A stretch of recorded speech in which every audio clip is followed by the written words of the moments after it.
ئێمە وەک جوتیارانی پارێزگای هەڵەبجە و شارە زۆر لە بەرامبەر پێنەدانی پارەی جوتیارانی گەنم بۆ ساڵانی 2014 و 15 و 16 هەستاوین بە ئەنجامدانی ئەم خۆپیشاندانە و ناڕەزایەکانمان دەردەبڕین لەم چەند خاڵی خواراوەکومان کردوتەوە.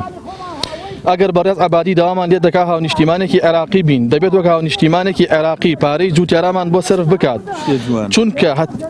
چونکە ئێستا هیچ پارەیەکی جوتیارانی پارێزگاکانی خوار و ناوەڕاستی عێراق نەماوە کە وەرنەگیرا بێت. تەنها ئەم سێ پارێزگای عێراق ماوە کە پارەی بدرێت. ئەگەر بەڕێز عەبادی بەدەم داواکاریەکانمانەوە نەهات ئەوە ئێمەش ناچار دەبین ڕێکاری یاسایی بگرینە بەر. ئێمە لەسەر بڕیاری وەزارەتی بازرگانی گەنمەکانمان تەسلیم بە سایلۆکان کردووە بە مسەنەدی ڕەسمی و بە چاودێری و وردبینیکردنی لیژنەی وەزارەتی بازرگانی عێراق بووە کە لە 1/6 هەموو ساڵێک تاوەکو 1/8 بووە.